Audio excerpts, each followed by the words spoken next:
I just want to know why nobody's talking about Brett Favre allegedly stealing $8 million from a welfare fraud scheme, essentially feeding the rich and robbing the poor.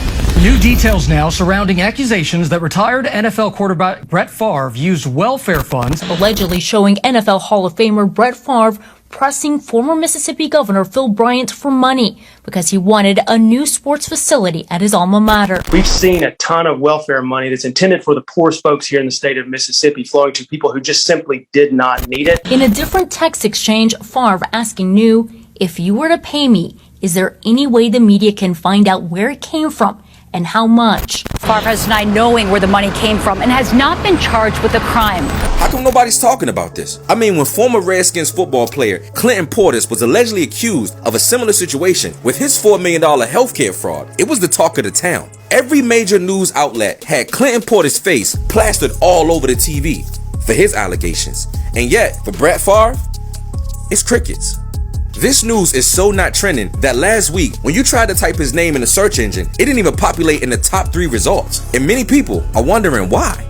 How is it that a football player like Michael Vick was dragged endlessly in the media about dogfighting, essentially ruining his reputation and being criminally charged, but this NFL golden boy Brett Favre has text messages between him and the Mississippi governor plotting how to allegedly steal millions of dollars that's supposed to go to poor and needy families, all to give it to privileged people for a new volleyball stadium?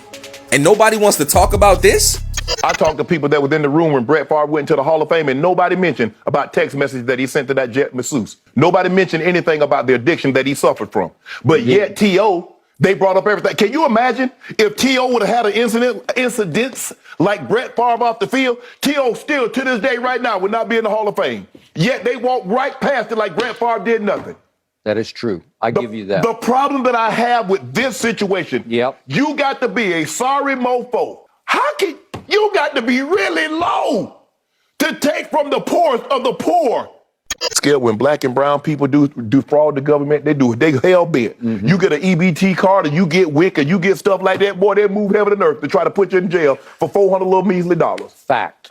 Now this man done took $1 million and they sitting around like, well, you know, it happened. And this is leading many people on the internet to wonder, is a dog's life more important than poor human beings?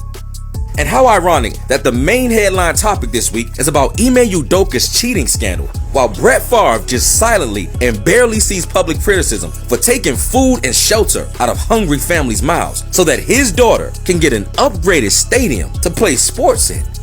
And all anybody who knows about this story is saying is, if the media is going to drag one athlete for inappropriate scandals, you got to be fair and keep that same energy across the board. Straight up.